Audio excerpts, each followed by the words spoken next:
हाय दोस्तों, मैं बबलू कुमार महतो और आप देखना शुरू कर चुके हैं बीके गूगल। आज का जो टॉपिक है बहुत ही महत्वपूर्ण 20 प्रश्नों का संग्रह जो आपका विश्लेषण किया जाएगा। 20 प्रश्नों का विश्लेषण किया जाएगा। उन प्रश्नों को अगर आप 20 में से 7 या 8 को भी जानते हैं तो आप एक सामान्य विद्यार्थी अथवा सामान्य आवेदनकर्ता जो किसी भी प्रकार के प्रतियोगिता परीक्षा में आवेदन करते हैं उनसे आपका लेवल हाई समझिए हाई रहा माना जाएगा या हाई है, ऐसा आप महसूस कर सकते हैं। बिना स्किप के आप इस वीडियो को देखें एवं 20 इतने सारे इंपॉर्टेंट वेरी इंपॉर्टेंट प्रश्नों का विश्लेषण के साथ हल देखिए। दोस्तों, मैं ऑप्शन वाली वीडियोस नहीं बनाता हूं क्योंकि ऑप्शंस पढ़ने में आपका टाइम बहुत ज्यादा वेस्ट होता है, इसलिए मैं ऑप्शंस वाले वीडियोज आपके लिए नहीं बनाता हूं। फिर भी अगर आप तमाम दर्शकों से मेरा नम्र निवेदन है कि अगर आपको ऑप्शंस वाले वीडियोज चाहिए तो आप प्लीज कमेंट बॉक्स में कमेंट कीजिए, तो मैं आपके लिए ऑप्शंस वाले प्रश्नों को लेकर आऊंगा। आज का जो टॉपिक है वेरी इंपॉर्टेंट है। पूरी आप ध्यान पूर्वक निष्ठा पूर्वक देखें। यथासंभव किसी भी मैट्रिक स्तर का एग्जाम में इस प्रकार के प्रश्न 1-2 अवश्य ही भेंट हो जाएंगी, आपको 1-2 प्रश्न अवश्य ही मिलेगी। तो चलिए आज का टॉपिक शुरू करते हैं। सबसे पहला प्रश्न है कि अंग्रेजों ने केसर-ए-हिंद की उपाधि किसको दी?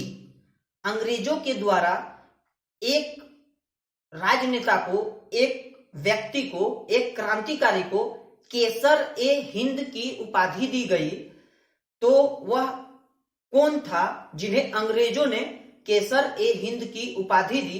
तो केसर-ए-हिंद की उपाधि जो अंग्रेजों ने दी थी वह थे महात्मा गांधी। महात्मा गांधी को अंग्रेजों ने खुद केसर-ए-हिंद की उपाधि दी। नेक्स्ट आते हैं दोस्तों, ओजोन का रासायनिक सूत्र क्या होता है? तो ओजोन का रासायनिक सूत्र होता है O3।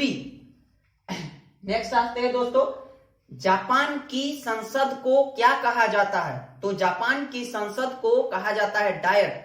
कहने का अर्थ यह है कि जिस प्रकार हम लोगों की कार्य प्रणाली चलने के लिए एक संसद का निर्माण होता है, हम लोग उसको संसद बोलते हैं, उसी प्रकार जापानी भाषा में संसद को डायट कहा जाता है। नेक्स्ट आते हैं दोस्तों, वायुमंडलीय दाब मापने वाला यंत्र का क्या नाम है? वायुमंडलीय दाब मापने वाला यंत्र का क्या नाम है?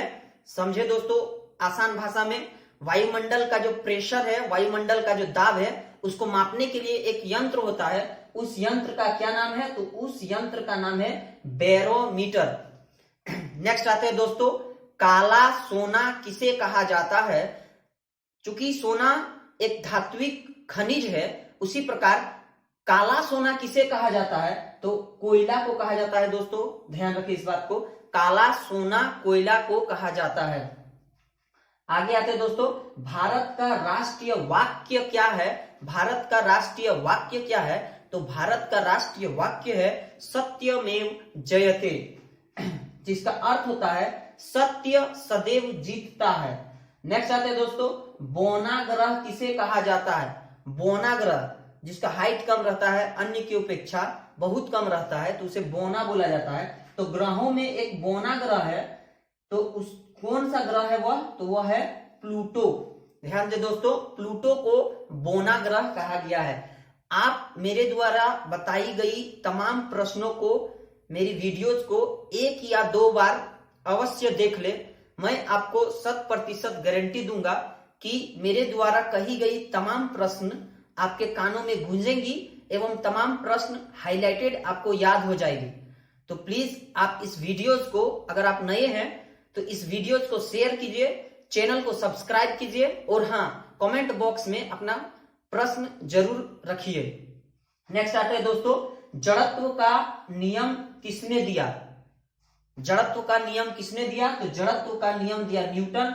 जड़त्व का अर्थ होता है कोई भी प्रकृति का कोई भी चीज अपना अवस्था में तब तक बना रहना पसंद करेगा जब तक कि उस पर कोई बाहरी बल, कोई बाहरी फोर्स न लगाया जाए। उसे जड़त्व बोलते हैं। तो जड़त्व का जो नियम दिया है वह न्यूटन ने दिया है, महान वैज्ञानिक न्यूटन। नेक्स्ट आता है दोस्तों, हिंदी को राष्ट्रीय भाषा का दर्जा किस अनुच्छेद में दिया गया है?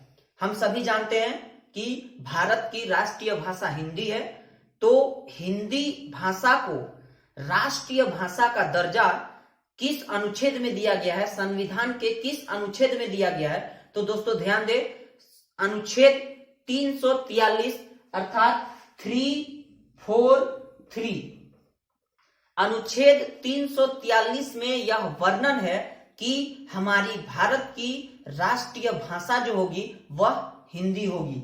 नेक्स्ट आते हैं दोस्तों कि मानव का वैज्ञानिक नाम क्या है? वैज्ञानिक नाम आप यथासंभव याद कर ले, वैज्ञानिक नाम बहुत ही इंपॉर्टेंट होती है। वैज्ञानिक नाम एक दो अक्सर ही विशेष प्रकार के, हर प्रकार के मैट्रिक इंटर लेवल के एग्जाम में हमेशा ही पूछे जाते हैं, तो आप याद रखें, मानव का वैज्ञानिक नाम है होमो सेपियंस। मानव का वैज्ञानिक नाम क्या है दोस्तों? होमो सेपियंस। नेक्स्ट आते हैं दोस्तों कि राज्य में, किसी भी राज्य में राज्यपालों की नियुक्ति कौन करता है? जिस प्रकार हम लोग मुख्यमंत्री का चयन करते हैं, तो क्या राज्यपाल को कभी वोट देते हुए आपने सुना है? नहीं, राज्यपाल का नियुक्ति जो करता है वह होता है देश का राष्ट्रपति। अर्थात राज्यपाल का चयन देश का राष्ट्रपति करता है। इस बात को आप ध्यान में रखें, इस बात को आप बिल्कुल समझें। नेक्स्ट आते हैं दोस्तों कि भारत में पीएम अर्थात प्रधानमंत्री बनने के लिए न्यूनतम उम्र कितनी होनी चाहिए? तो भारत में पीएम बनने की न्यूनतम उम्र 25 वर्ष है। अर्थात 25 वर्ष की उम्र में भारत में प्रधानमंत्री बना जा सकता है। नेक्स्ट आते हैं दोस्तों कि सर्वप्रथम कागज का आविष्कार कहां हुआ था? तो सर्वप्रथम कागज का आविष्कार हुआ था चीन देश में।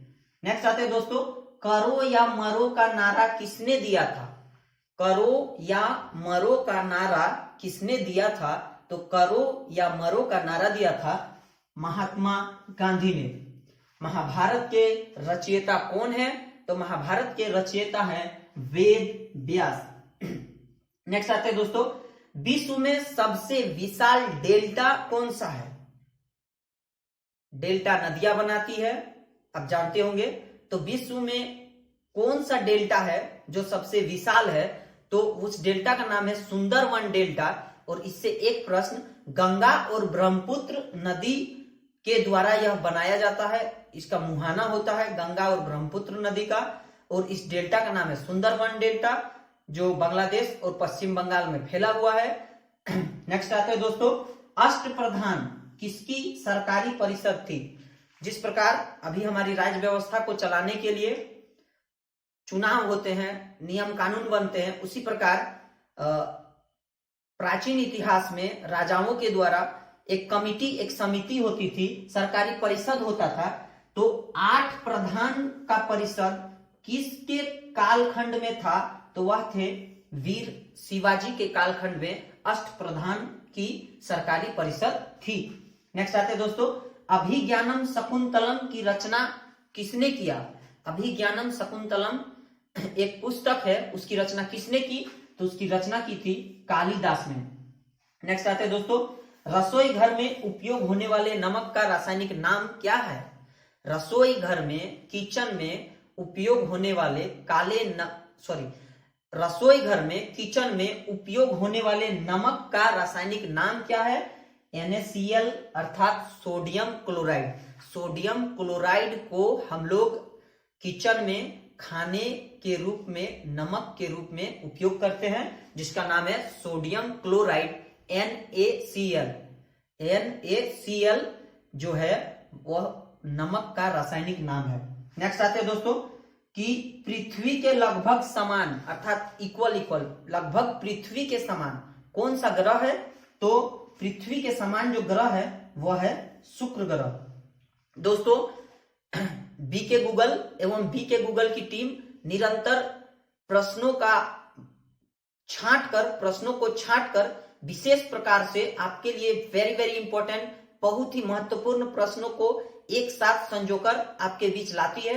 तो प्लीज आप बीके गूगल को सपोर्ट कीजिए और हाँ, अपने दोस्तों के साथ इस वीडियो को शेयर अवश्य कीजिए। अगर आप भी नए हैं इस वीडियो में तो इस वीडियो को सब्सक्राइब कीजिए चैनल को और कमेंट अवश्य कीजिए। नेक्स्ट आते हैं दोस्तों कि सिखों के पहले गुरु कौन थे। तो सिखों के पहले गुरु थे गुरु नानक। उम्मीद है दोस्तों आपको इस प्रकार की 20 प्रश्नों का यह संग्रह बहुत पसंद आया होगा। अगर आप इन 20 में से 7 का भी उत्तर पहले से जानते हैं तो आप एक औसतन अभ्यर्थी से, एक औसतन विद्यार्थी से ऊपर हैं। अपने आप को मोटिवेट रखें, बीके गूगल के साथ रहें। बीके गूगल हमेशा आपके साथ है। थैंक यू दोस्तों।